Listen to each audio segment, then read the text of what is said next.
The great hall of Voltharis Castle glowed with silver light on the night of the mating ball.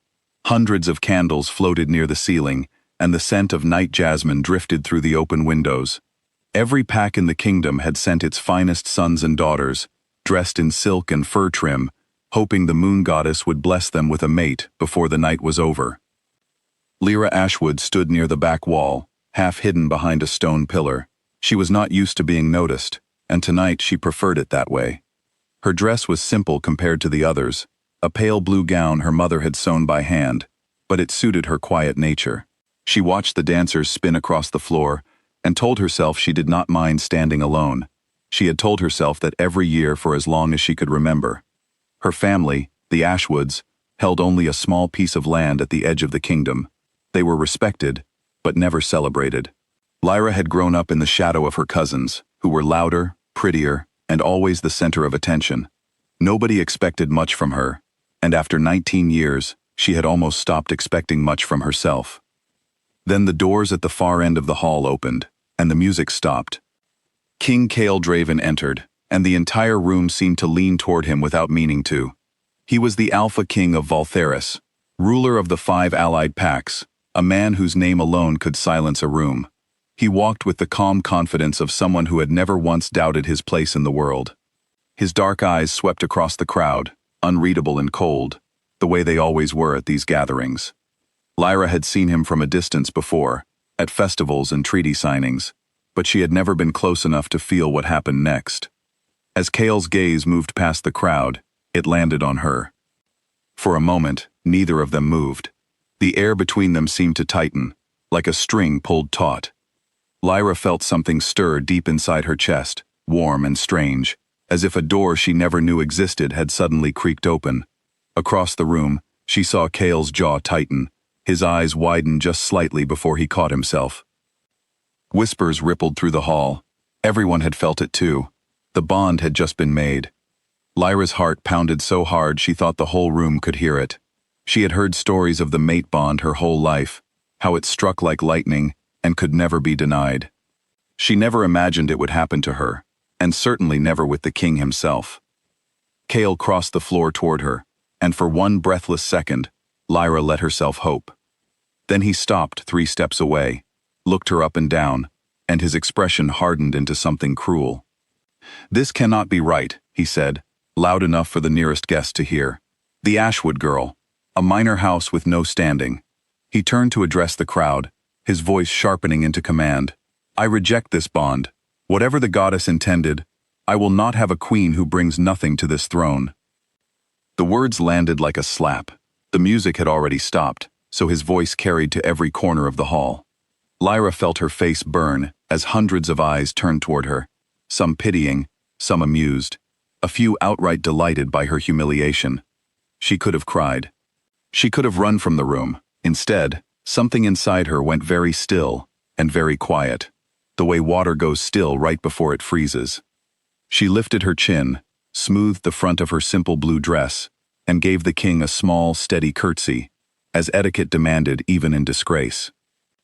"As you wish, your majesty," she said, her voice clearer than she expected it to be. Then she turned and walked out of the hall, back straight, steps even, refusing to give anyone the satisfaction of watching her fall apart. She made it as far as the garden before her composure cracked.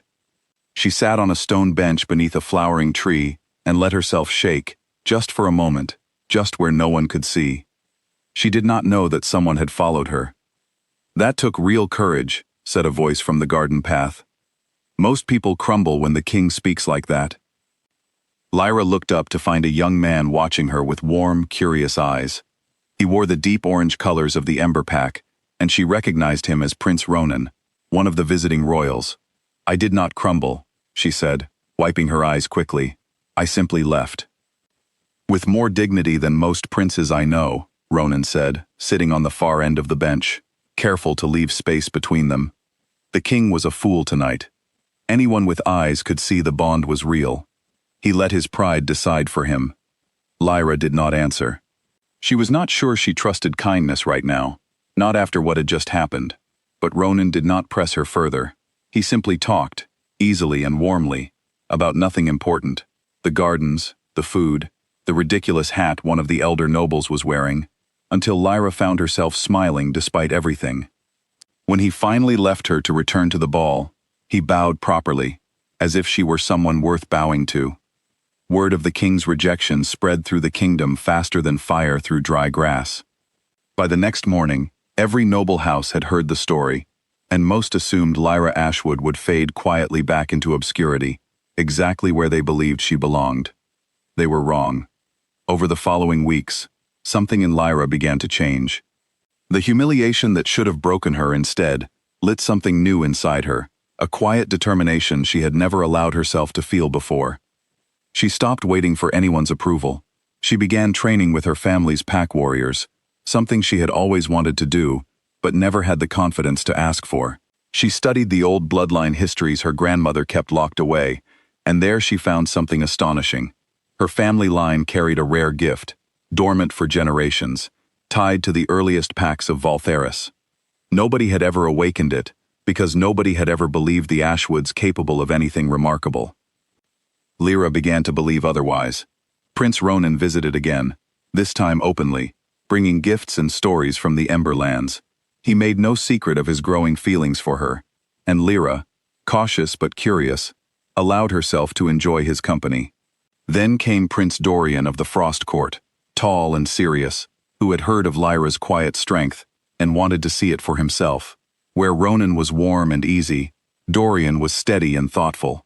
He watched her train one afternoon, arrows finding their mark again and again, and said simply, "The king lost something valuable. His error is the rest of our gain." Even Prince Iskander, heir to the long-exiled shadow line, made the journey to see her. He was quieter than the others, more guarded, but there was a sharpness in his eyes that told Lyra he understood what it meant to be underestimated. By midsummer, all three princes were openly courting her, and the kingdom buzzed with the story nobody had expected. The woman the Alpha King rejected was now being sought after by royalty from every corner of the land. Cale heard the stories too. At first he told himself he did not care. He had made his decision at the ball for good reason, he told himself. A king could not be tied to a minor house. His advisors had drilled that lesson into him since childhood, ever since his own mother had been cast aside by his father's counsel for coming from lesser blood, a wound that never fully healed in their family. But denying the bond did not end it. If anything, it grew sharper with time, an ache that settled behind his ribs and refused to leave. He found himself distracted during council meetings, his mind drifting to a pale blue dress and steady brown eyes that had not begged him for anything, even in her worst moment. He told himself it would fade. It did not. At the Alliance Summit that autumn, all 5 packs gathered again, this time for matters of trade and border treaties. Cale arrived expecting the usual dull proceedings. Instead, he found the halls alive with talk of Lyra Ashwood, who had arrived not as a forgotten noble's daughter, but as an honored guest of 3 separate princes, each hoping to secure her favor. He watched her enter the hall that evening, and he barely recognized her. She wore a gown the deep green of the old forests, and she moved through the crowd with an ease and confidence that had not been there before. When she spoke, people listened. When she laughed, the sound was warm and unguarded, nothing like the wounded girl who had fled his ballroom months ago. Worse, when Prince Dorian offered his arm and she took it without hesitation, something twisted painfully in Cale's chest. He told himself it was pride. It was not. He found her alone briefly near the Summit Gardens, the same kind of quiet space where Ronan had once found her grieving. This time, Lyra was not grieving.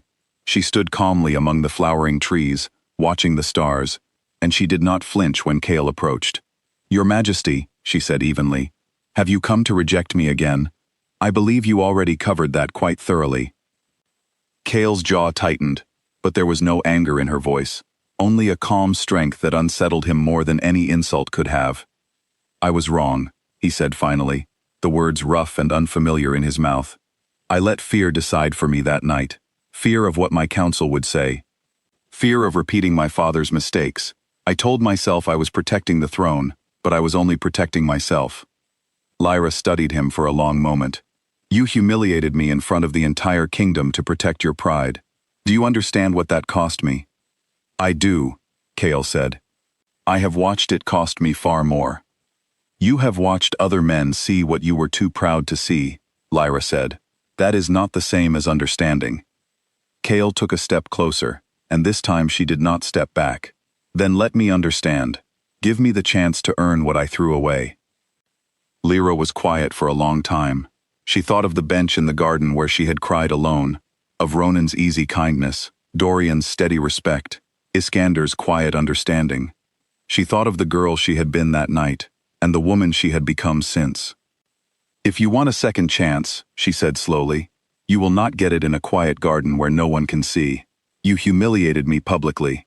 If you truly mean this, you will humble yourself the same way, in front of the same court that watched you cast me aside. Kale nodded once, without hesitation. Then I will. 3 days later, at the closing ceremony of the summit, before every gathered king, queen, and prince, Kale Draven rose from his throne and walked the length of the hall to where Lyra stood beside Prince Dorian. The room fell silent, the same silence that had once witnessed her humiliation. This time, Kale knelt. Months ago, in my own hall, I denied a bond given to me by the moon goddess herself, he said, his voice steady and carrying to every corner of the room. I let pride and fear speak for me, and I wronged a woman who deserved far better than my judgment. I was wrong then, and I stand corrected now. Lyra Ashwood is not beneath this throne. If anything, I have spent these months learning I am not worthy of hers. Gasps rippled through the hall, followed by a hush so complete, Lyra could hear her own heartbeat. She looked at the 3 princes who had shown her kindness when the king had shown her scorn, each of whom had helped her find the strength she carried now. She was grateful to each of them, and that gratitude would never fade. But the choice, for the first time in her life, belonged entirely to her. She stepped forward until she stood before the kneeling king. You will not simply have me because the goddess willed it, she said, loud enough for the whole hall to hear. You will earn me, every day, for as long as we both live. Do you understand? I do, Kale said. I swear it. Lyra extended her hand, and he rose to take it, the bond between them settling into place at last, no longer denied, no longer hidden, but chosen freely, by a woman who had learned her own worth, long before the king ever recognized it. The hall erupted into applause, and somewhere near the back, Ronan smiled and shook his head, already composing the story he would tell for years to come, of the quiet girl who was rejected by a king, and rose to become someone no one could ever overlook again.